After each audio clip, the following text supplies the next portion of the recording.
Hey, Greg, how's it going, man? Long time no talk in this forum, Dominic. No, wait. We blinked and it's 2025. I know.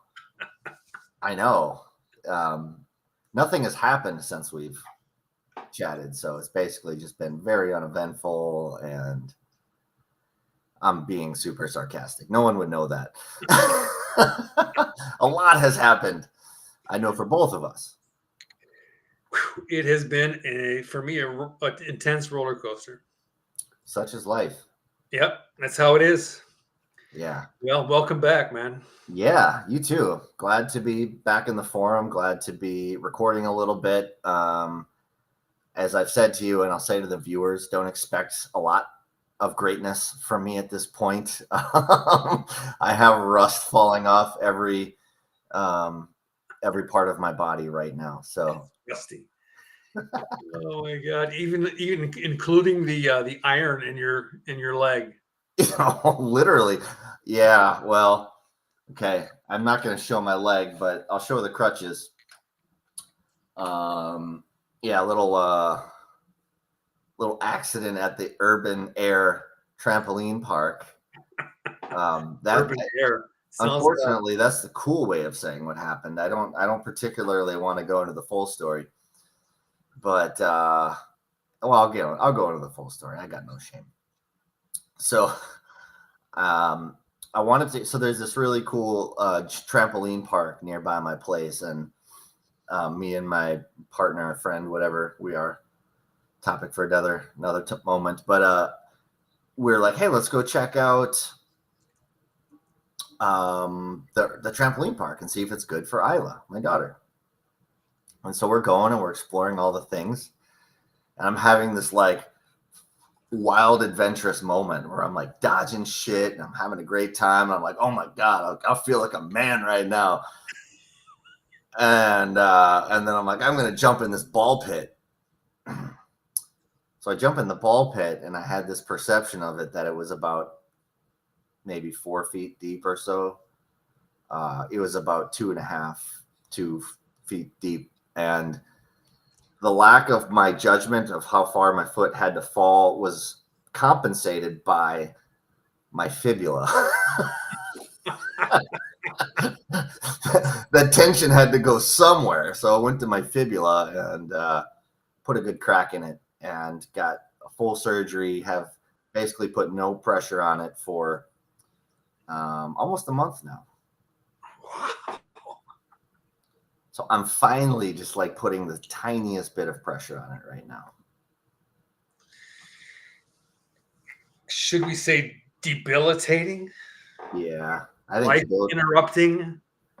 Very much so. Yeah, it's I've been hurt before. Like 4 years ago or so, I got a surgery on my hands. It's different. I mean, losing the hand sucks in ways, but losing a leg sucks too. But it's really interesting. It's like this little journey I had to go through with it, and I'll just say this too. The day I got my surgery, my father passed away the very next day. So it was like bam, bam. Now, thank God it wasn't like a surprise with my dad. I had time to work through and communicate with him, which was it's a whole blessing. But it was a lot all at once. And going through this process where like I want to be somebody who's capable. I want to be somebody who can handle things, who can like get it done and like all the things. And then to go from that to having to say, you know what, I need help. I just can't do it all right now the way that I want to. It was hard. It was hard to do that. Mm-hmm. So, and it was good. I feel like I had a lot of really amazing people step up and take care of me in ways that I didn't really expect. And then to get to the other side of it, to be like, okay, I've been taken care of enough. What can I do on these crutches? So like I'm hauling trash out to the curb on my crutches. in snow, which seems really dumb, but like if I can manage risk in a moment to moment basis, like the whole evolution itself is probably pretty risky. But when I manage every single moment about like, okay, if my crutch goes here and I test it, okay, it's solid if I test it here. And I put my crutch here, it's solid. I'm not going to move. Okay, I can move here. Now I take my butt and I slide the can 3 inches down a little bit, and then I can reposition. It's like when I take it, the power of now, you know, like this moment I'm safe. This moment I'm safe. This moment I'm safe. Anyway. Oh man. That must be intense. It's life, man. It's life. That is But intense. it's great to, you know, I don't know. I can't sit around and not push myself. At some point I got to. I gotta test my boundaries, test my limits. That's just who I am. Well, I mean, you're pushing yourself. I know, you know, you're not the only one that's ever had crutches. I know that. And a lot of people have gone through that.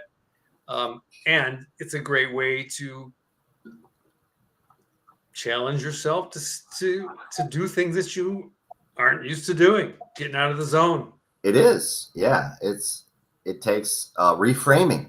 It's a major reframing because I'm still barely doing like, oh my God, like, so in my house, I'm still, well, just for simplicity's sake, I'll call her my girlfriend.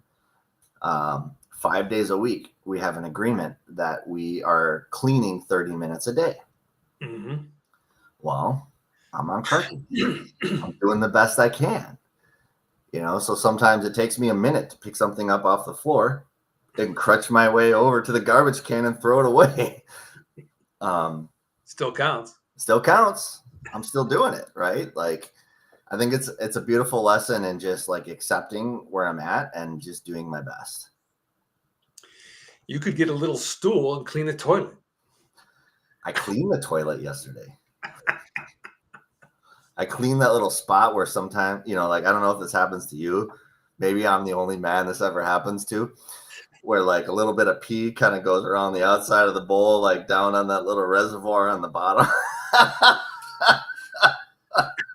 I know if Diane was here, she would know what I'm talking about. Well, I know exactly what you're talking about. We don't want to make that a public announcement, you know. Sorry, ladies. Excuse me. If you're expecting a man for that to not happen with, I think your expectations might not be super realistic. Well, I'm the toilet cleaner around my house, and I've got 3 of them. We've moved from a 1-bedroom to one bathroom to a 3-bathroom. So yeah, that's the drawback of expanding, huh? Yeah. Building your kingdom. Now you have more toilets to clean. Well, you know, I could always have somebody come over and do it, but I think it's too embarrassing.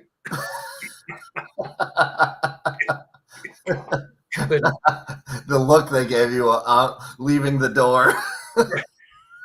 You just got to get a new cleaner every week. No. Ooh, man. Oh. Hey, so when was the last time we did this podcast? I was trying to remember. Was it right before my birthday, the beginning of December? That sounds about right. Yeah, because I don't know. I mean, we had Christmas, we had New Year's, holding things back. We had my injury. There was a week there where I was just like, I can't even. Was it before or after the election? After.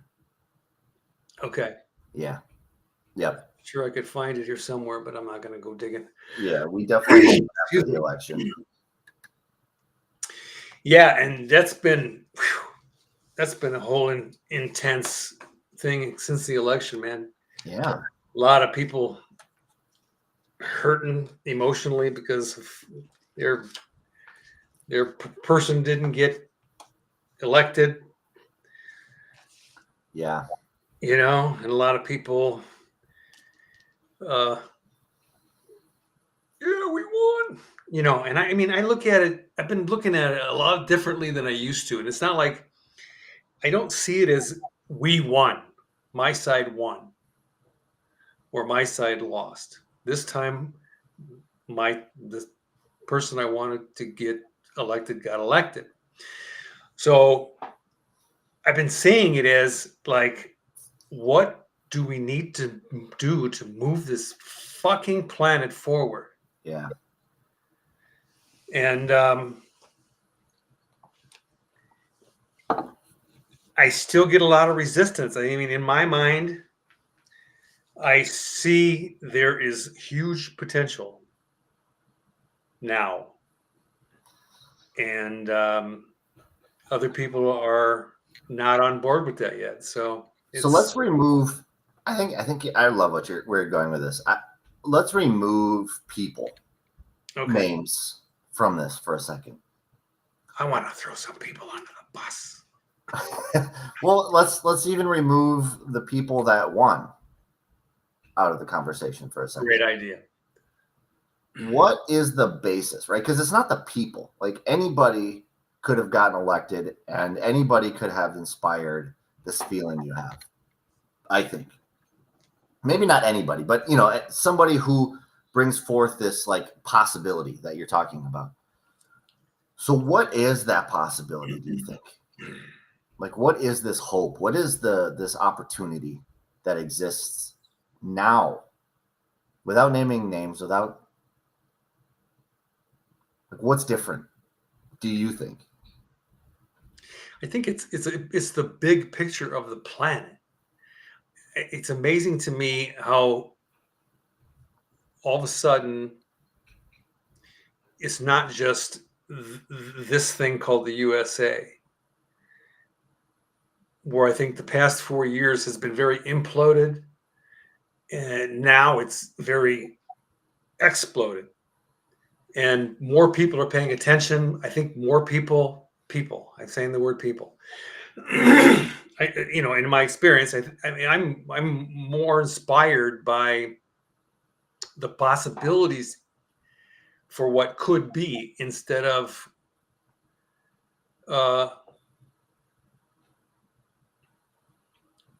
for what I felt was a downward slope. So can you specifically name some of these possibilities? What are some of the things you're excited about that could be possible? In the big picture, bringing people together. Economic, I think economic expansion, including more countries to work together. And I mean, I know that we're a global economy right now, and I think that there's possibilities. There's more potential for working together with other countries, and instead of trying to steal resources, that we collaborate and find ways to make those resources benefit the overall, like the overall, like the average person, the person, and in the planet as a whole. Mm-hmm. I mean, I've always been not always, but since I was about 30, an advocate for making the world, making this earth, the planet, a place where we work together in peace and prosperity. Mm-hmm. And I see that is right now there's the most potential right now than ever before in my lifetime. So I want to, forgive me, I want to keep holding your feet to the fire a little bit, because I'm not disagreeing with what you're saying, but I'm wondering, what is that possibility? Like, what is the crux of the possibility now? Like, if you can give one example or one concept that you think now we have a possibility to expand with prosperity because we're now operating with X as a principle or some other idea. I'm just curious why you think that is. Well, because I think that the new person coming in, Trump is coming in, that's where he operates from. And I think that the misconception is that that's not where he operates from. Where he wants people to work together. He wants peace. He wants harmony. He wants everybody to get along and have fun. Mm-hmm. And what I'm hearing from other people is that he's a crook. He's a felon. He's going to do it again. He's all in for the money. And that has never been my experience. Yeah. So I think that, world peace could come. No wars, no more death. I mean, come on. I mean, every day that goes by, people are dying because of war. And I think that he has the attention. And I think that to exchange, war and poverty for peace and prosperity is the golden nugget. Yeah. I agree with you for what it's worth. I'm not trying to be devil's advocate or anything like that. But I've put considerable thought in. What's your thoughts? Yeah, well, I mean, I've put considerable thought into it, and it's sort of been in line with a little bit of where my journey's been lately. And I think been focusing on it a little bit more recently, but it's still been like for the past 4 or 5 years a larger aspect of my journey, and that is grounding myself in information that's rational, that makes sense, that is cohesive. And I think what I've found in my own experience is that, again, I don't want to, I was trying to avoid naming names, but at this point, what I found is that the people who are supporting Trump and Trump himself are a little bit more grounded in rational exchanges.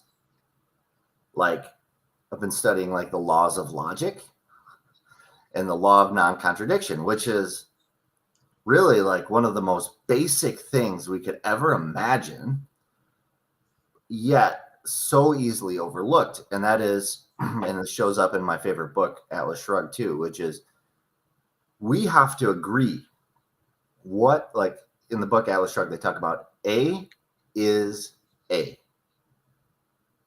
A is not C. Otherwise, it's a contradiction. So until you and I can agree that A is A, there's really nothing we can do with the letter A or any other letter for that matter until we come to some basic conclusion, some basic rational understanding of something. And I've been on this kick of like watching a lot of people debate, which I think is like a really wonderful tool when you really like put the stress test on somebody's argument. Does it hold up? Does it hold up to genuine, rational, logical principles? Like, does it reflect, does it map to reality? And I think what I've seen, this is my opinion, of course, but what I've seen is that people who are tending to take more of a like right-leaning perspective are basing their opinions a little bit more in logic and rationale and like something that holds weight in reality. Something that we can like take a concept and then like map it to something where it's real. Where my experience of people on the left is they're more willing to say, yeah, fuck all rationale, fuck all logic. The way I feel is this, which is fine. Like that's a totally valid from an argumentative standpoint. It's totally valid, except that you then have completely deplatformed yourself to be able to tell somebody else what they can or cannot do. Because if I'm saying that my basis in reality, my judgments about what's good and what's right, what's wrong is purely subjective because I feel that way, then you have zero authority to tell somebody else that they're wrong. And so that's where it gets really interesting, where if I can base an argument in something that's real and something that's grounded in reality, and I can show you, hey, this is like a real life example of how something works, and A is an A, and a man is a man, and a woman is a woman. Now all of a sudden it's like I'm basing a argument in something that seems true and something that seems real, and not something that seems subjective. And that's been my experience of this like crazy right and left thing. And so when people feel empowered to like, well, what I think, just because I think it, is true and real, and who are you to question what I think? Fine. But that has to extend both ways. You can't say that this guy's wrong because he thinks and feels this way just because you disagree, when you literally have nothing objectively pointing you in a moral compass because you feel a certain way. So that's where like my hope comes from, is that now I think Trump is a sensationalist. I think he's a bit of a populist. I think there are aspects of him that he's playing to the emotions of people, and he's a master at it. So I'm not like all in. I would much prefer Trump. And I think the people he's bringing into his cabinet are, from my assessment, rational people who are looking at things from a really like logical standpoint. But I have to, like, is he perfect? No, he's not perfect. But that's what gives me hope, is that there's all of a sudden, and not just that he's in that position, but that the majority of the United States is now moving in this direction of, we want truth, we want rationale. We're tired of like all of this like stuff just being pushed onto us and telling us this is the way you are, whether you like it or not, without giving me any like basis in science or rationale why that's true. Mm-hmm. Feeling based. Feelings are fleeting. Yeah. It's difficult. I heard something today that really made me talk to myself for a good part of the afternoon, when this person said, it's kind of like herding cats.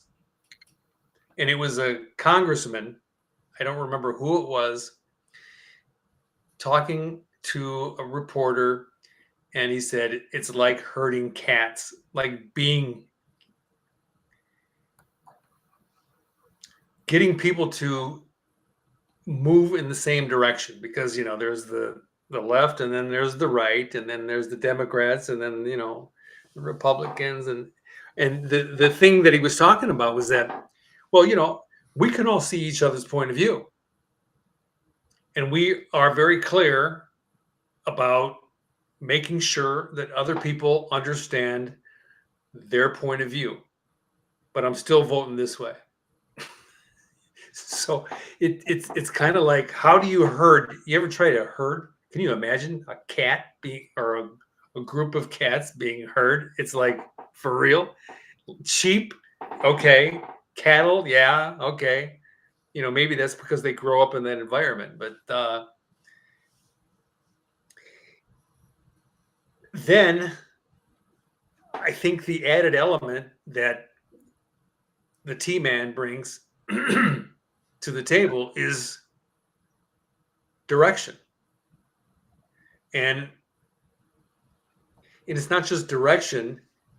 People say, oh yeah, there's this thing called Project 25 that everybody hates. Well, I've heard and have had discussions that have gone nowhere, because some of the people that I've talked to are just so dug in that, that's not Trump, following their thing, their agenda, and it's not, it's not anybody's agenda but his. If people would just spend a few minutes and listen to him talk, like today, he He had a press conference down in Mar-a-Lago. If they would just spend a little bit of time listening with an open mind and an open heart, one that's not biased, which is very difficult. You can't filter anything through a biased brain and have it come out the other side not tainted in some way. I have firsthand experience. We all do, right? So what he brings is direction, and he brings ideas, and he stirs the pot, and it gets people talking. And what I think, like today, listening to his press conference, 70 minutes long, he had a lot of direction. He's now bringing people in. I never saw Biden bring in people from the outside, different countries that want to invest $20 billion in our country rather. Like Trump did. He's done it twice now. Yeah. So, with that type of potential, I'm going to pause and create parentheses because this country has never experienced a real, excuse me, depression.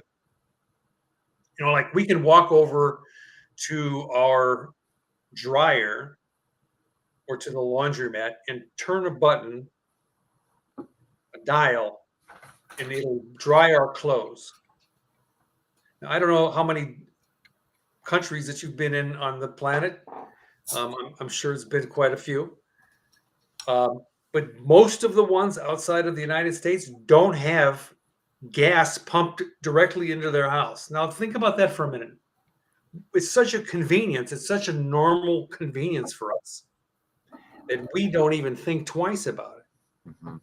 Now, all of a sudden, take that away, this gas supply, natural gas supply. How many people would be upset about that? Yeah. A lot. So we live in a place where to take the bar from how much luxury that we actually have here to another level, I think is not easy. If people could see the way that other people have lived around the world at the level of non-luxury, Yeah. they may reconsider what the potential is for this incoming administration. I think so. I think, and we talked about this a little bit. I remember we were talking about this concept about, I think men stepping up, I think was something about what we talked about, like the masculine sort of stepping in. And this is what I think. Okay. I hope whatever. People get pissed off by this. I don't care. I think what we're seeing is we're seeing somebody, whether you like them or not, we're seeing somebody with a lot of masculine energy taking charge of our country.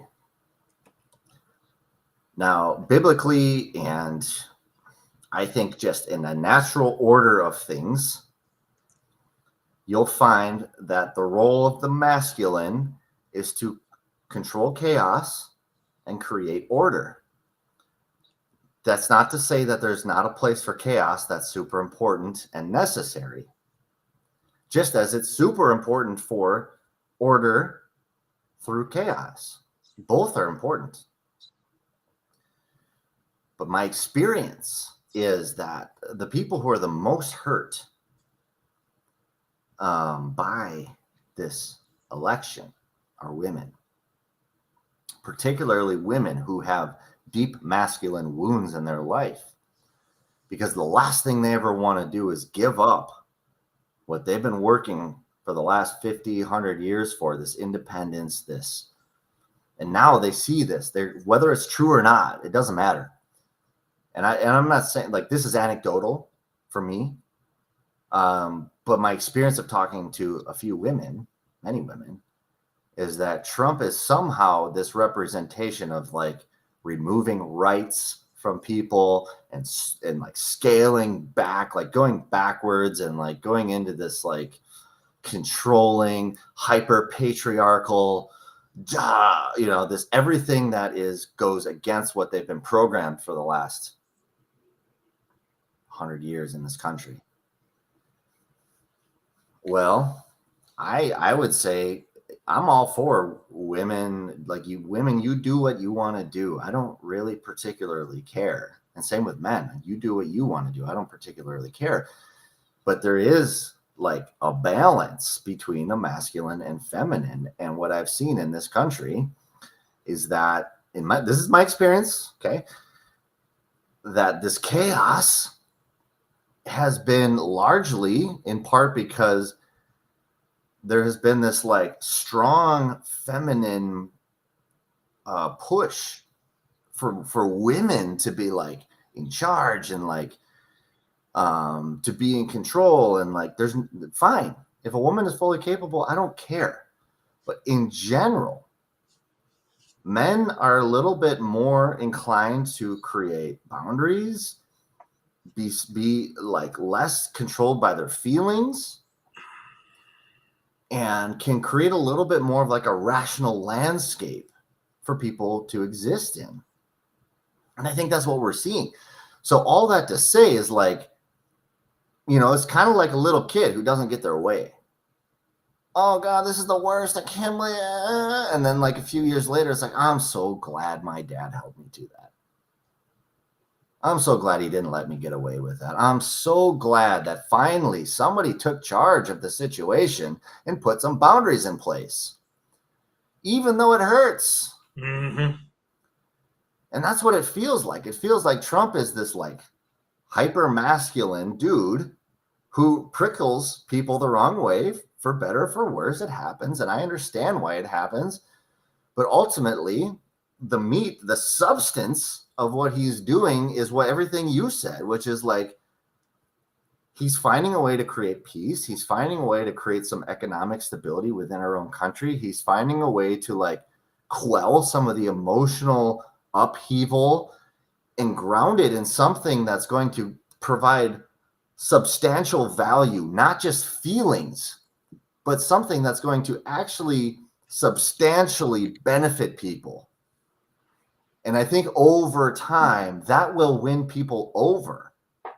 But we're in this period of like, people are just so hurt, and not even to mention people's personal trauma of men, which I'm not discrediting. There's plenty of reasons why women should be hurt by men, mm-hmm. and vice versa. But ultimately, I think it's time for some masculine energy in the overall balance of things. It was necessary for some masculine energy. Well, it could have been a woman. Could have been a woman with masculine energy, but that's not what I saw in Kamala Harris. I didn't see strong masculine energy and like purpose and like, here's what we're going to do. Here's how we're going to fix our country. No, I just saw a bunch of people bitching about Donald Trump. I'm like, that doesn't inspire me. Right. So I don't know. We'll see. I think Trump will take us in a better direction. Now, I still think he might have some other motives that are questionable that we'll save for another topic. But on the surface, I think he's taking our country in a much better direction. And if people can get over their emotional upset over it and ground themselves into like a little bit more of a rational day-to-day, how does this affect my life? They will see, oh, I think this is good. Yeah. Well, it's going to be difficult because I think that there's so much internal bias already embedded that for people to even take time to listen to him, like, for example, today at a press conference, is going to be very difficult because they're just like, they're not even willing to listen. So that's tough. And I get what you're saying about the some of the women that have been hurt in the past, and that brings me to another thought that I had, which is that I have been deleted, um, you know, canceled, all these things by a lot of people because of who I support. And what I've also seen is that a lot of those people that are blaming and that have the syndrome and all that stuff, they're living in the Trump past, in my opinion, because things that he has been indicted for.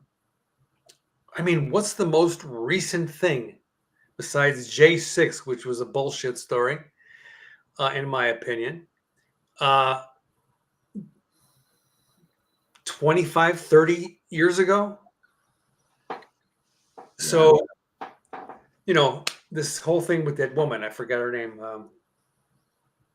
Yeah, I know what I forgot her name too, but how You're right. So people are using that now. Oh, he's a felon. You're not supposed to say the word on the internet. He's a GR, they say you're supposed to say grapist. Rapist. Right. Nobody knows. They just don't like him so much that he's automatically guilty. And anybody who wants to take a few minutes to run a brain cell, to run the actual information through a brain cell, will understand he was never accused of rape. But it's this like really catchy thing you can say to other people. Oh, well, did you know he's a felon? Did you know that he's a rapist? No, he's not. Do you even know what he was actually held guilty for? Because you don't. If that's what you think, you don't understand. And the other thing that's been like irritating is people who are like, oh, he's challenging the 2020 election and he still hasn't succeeded. Well, you know what? There's a lot of reason to believe just by the Hunter laptop alone, the Hunter Biden laptop, that the based on the polling data, that if people would have known the truth about the Hunter Biden laptop, there would have been enough of a shift in the votes considerably to make Trump the winner. Just in that one example. Mm-hmm. Not to mention a whole world of other things that happened in terms of people skipping due process of creating a law. They just said, oh, we're going to make this voting laws because this is the way that we want it to be, without going through the due process of enforcing a law to make it real. And that also contributed to Biden winning. Not to mention, you look at the actual, like, it's really interesting. I saw this the other day, this side by side, I'll do my best here, of Trump on top, Biden on bottom, and a timeline, 9 a.m., 10, 10, 11, 12, 1, 2, 3, 4, 5, 6, 7, 8, 9, 10, 11, 12, 1 a.m., 2 a.m., 3 a.m. At exactly 3 a.m., all of a sudden, Biden becomes the most popular president in the history of presidential elections at 3 a.m. in the morning. How does that happen? And everyone just wants to write it off as like, oh, well, Trump is he doesn't want to admit that he lost. No, there's actually a lot of rational, speculative reasons to believe he would have won if something would have played out differently. But people are unwilling to entertain that as a reality because they're so stuck in their perspective that if that's true, then they have to give up everything they've dug their feet in for the last 8 years that they've thought they've been right about. But the truth prevails. And like Always. this is where it's like fucking crazy being somebody. Uh-oh. We lost Greg. He went into the ether. He flew out into the cosmos. Come back, Greg. You have your tether on? Come back. We'll have him back here in a second. There we go. Here he is. Coming back. Greg coming back.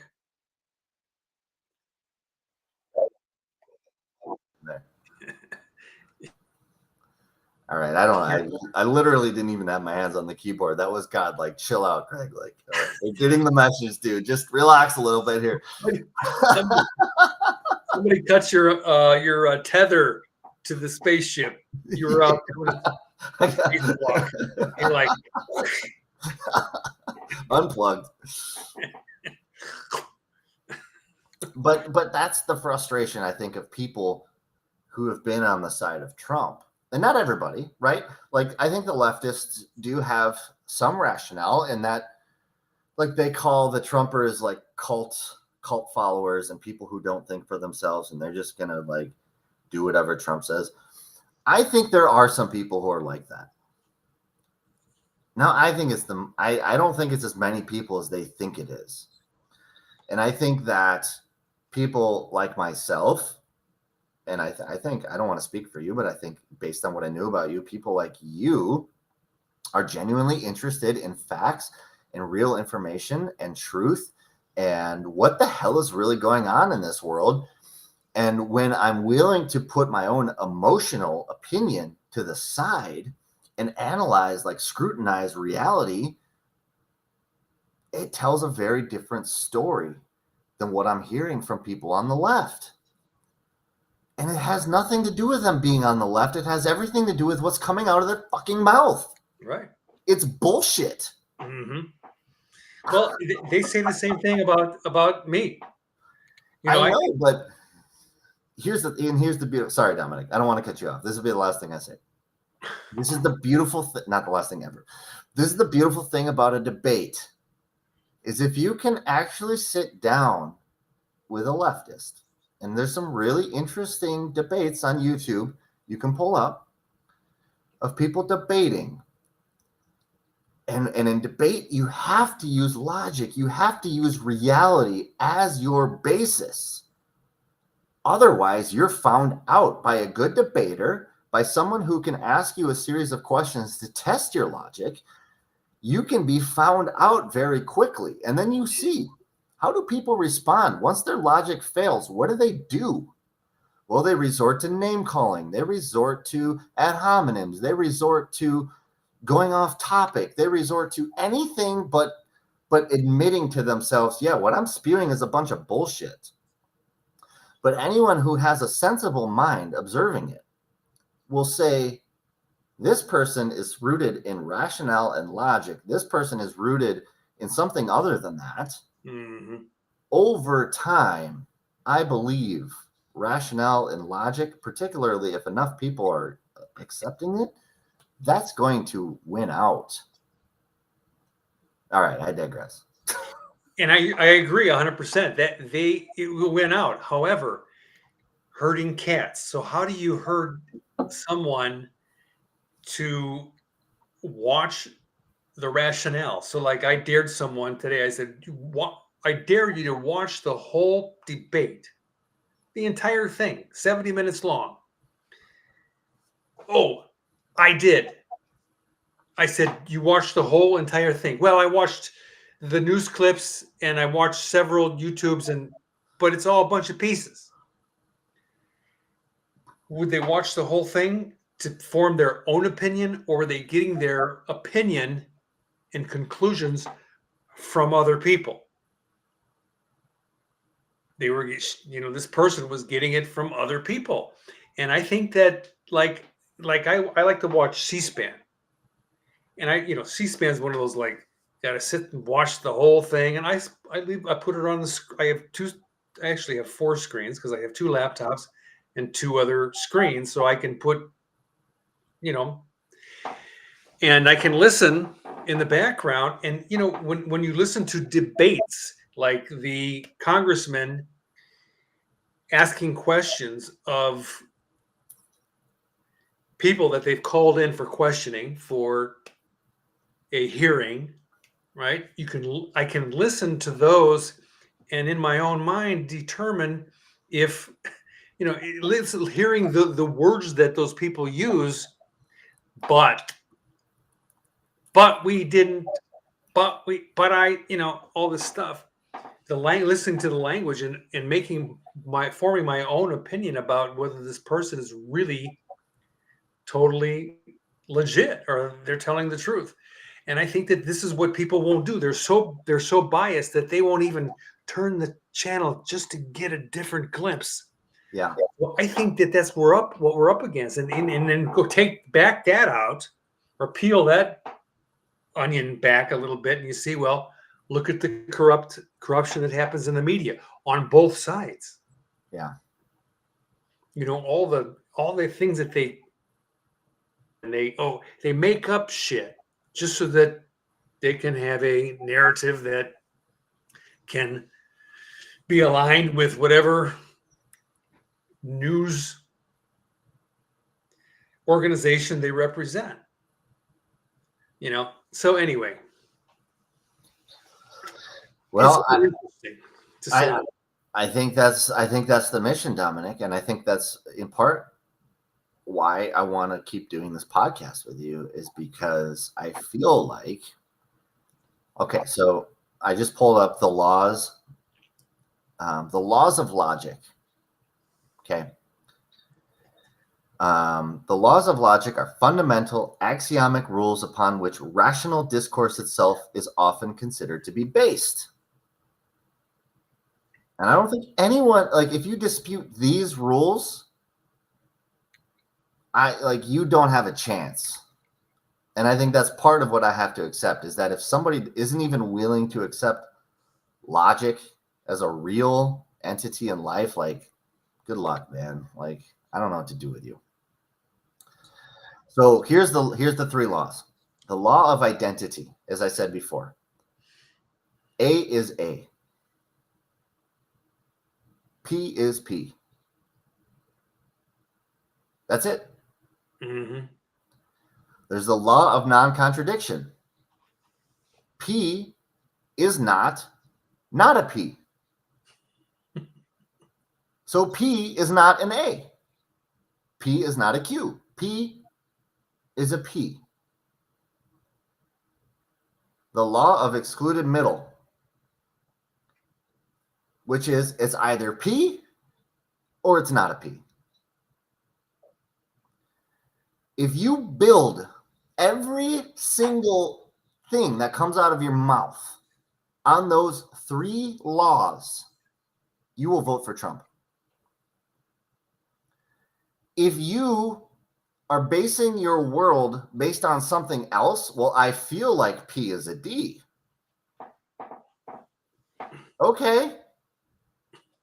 You're entitled to feel that way. But guess what? A P is still not a D, even if you feel that way. And that's where society is to me, that's the crux of where we're at right now in this world, is that there's this movement where people say, well, I don't feel like P is a D. It feels like P is more of a Q. So because I feel like P is more of a Q, it should be. And because I feel like it should be, so should you. Mm-hmm. And if you don't feel the same way as I do, then I don't like you anymore. That's right.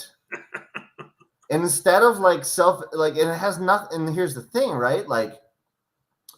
There's a lot of people who might say, oh, Greg, you're so misogynist and I can't believe you have these opinions. And they're not opinions, dude. It's a P is a P. That's not an opinion.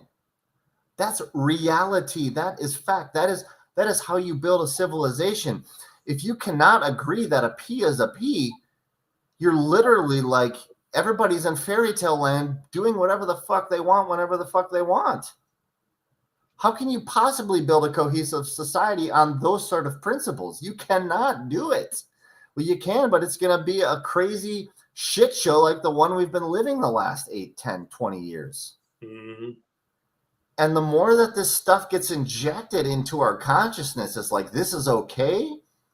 The more that people just like lose sight of themselves, or it's not even, they lose sight with reality.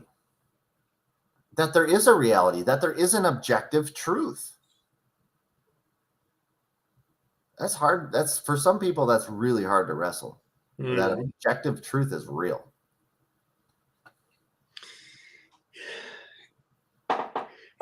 Getting people to have that conversation, I think, has been a big struggle for me, because I've attempted. People have shut me out, have blocked me. So it's impossible to have conversations with them. And I think that, like, logically speaking, so we can have a conversation right now. We can both attest that, now is now, the past is the past, and the future is the future. And the only thing that exists is the now, right? Yeah. So, yeah, we can talk about all the bad things that someone has done in the past and then base their future behavior on that. But they won't even give themselves the benefit of looking at what's happening right now and what has happened for many, many years, to create a track record. Now, in my 20s and 30s, I didn't have a good track record because I never kept my word. I was one of those.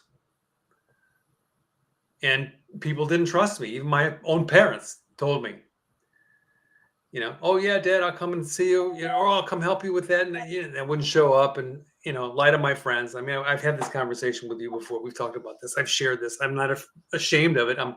I'm openly admitting that, yeah, I had a track record, but now I've had a track record in the opposite direction, because I went and cleaned all that crap up and made amends and made commitments and have changed that. Have I been perfect all the time? No. And I think using the T-Man has made up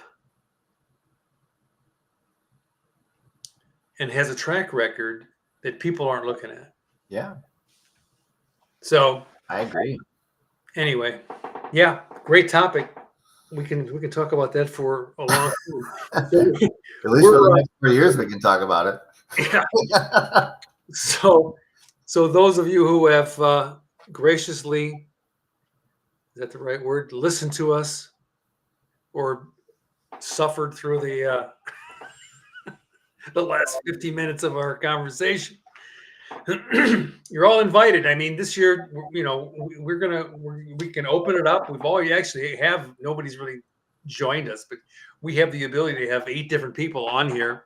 And if you ever want to join us, let us know, and we'll have a conversation like this and keep it open.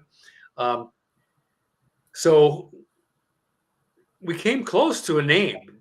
We haven't nailed that down yet. No, I think the last iteration of not coming down with a name came down to me dragging my feet on it. But we are really close. And I think for me, just rebooting this sparks a passion and an interest. But I think we're there. I think we have, like, based on what we've talked about, I think a name is there. I think our biggest challenge is that we come up with this, like, what we think is, oh yeah, this is the one. And then we find out somebody else already took it. Well, we've done 10 of these now or so far. I mean, we've been calling it Greg and Dominic Podcast. So people are going to be like, if we give it a different name, they're going to be like, who's that? Yeah, we've already branded ourselves without even branding ourselves. Right. Oh my gosh. So we were also going to talk about, or just share just a little bit about where we're at. So 2025, there's all the New Year's stuff going on. And so in the month of December, I went on a strict no alcohol, dry December kind of thing, and except for the Christmas holiday through New Year's Day 1. So I drank on January 1st, but January 2nd, I went dry, and I'm going through the end of February, completely dry on keto with the intermittent fasting and the carb cycling. So Monday, Tuesday, Wednesday, I'm full on keto. Thursday, I get to eat a sweet potato. Yeah. Friday, Saturday, back on keto. Sunday, I get to eat another sweet potato. So I'm committed to it, and I have no, like, I'm not waking up in the middle of the night shaking or anything like that. Good. I'm totally fine. I'm settled in. Yeah. And so you're going to do something similar or something. Yeah, I'm ready to rock. So for I don't know how long it's been, maybe about a month now. You and I have been doing. More than a month. Personal. Has it been more than a month? I think it's been about 2 months. Wow. Okay. So I started with reading 10 pages a day, which now that you say it's been that long, I've done it every day, which is fantastic. I love that I do it every day. And yeah, I'm at that point where I'm ready to clean up a little bit, ready to be a little bit more active with my broken leg, and for better, for worse, alcohol has been a reprieve for me. So yeah, I'm in. I'm not. There's this part of me that's like, Dominic's doing it through February. I want to do it through February, and I'm absolutely committing for a week, and then I'll reassess next week. So, as everyone's noticed, probably, I've had a few beers tonight, or a beer or two tonight. It was a beer rant. What's that? You had a beer rant.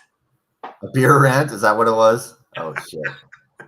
Was it that obvious? Dang it.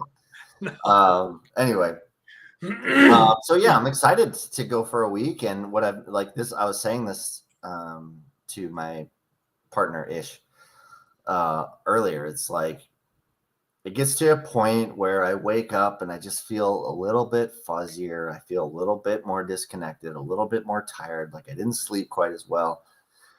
And I'm excited. Like I always feel like when I disconnect from alcohol and I disconnect from any substance, just like a clarity, a resurgence, a re-energizing.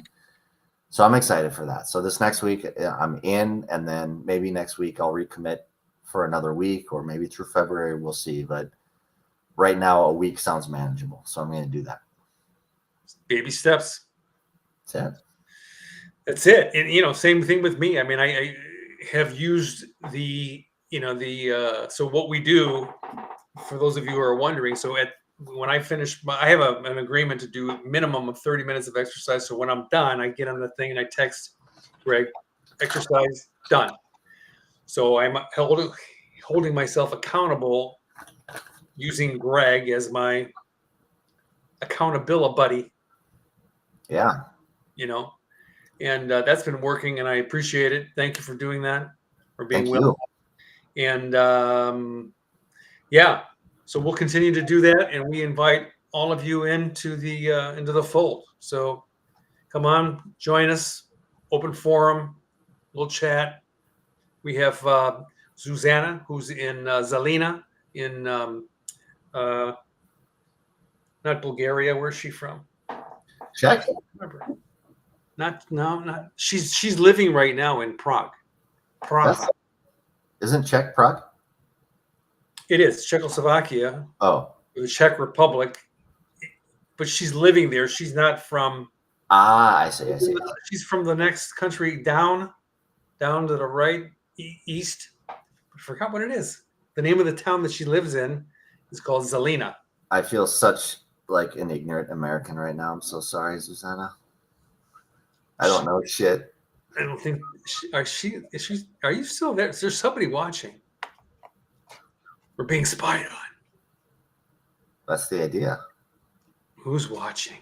They're going to make us wonder who they are. Okay, man. Till next time.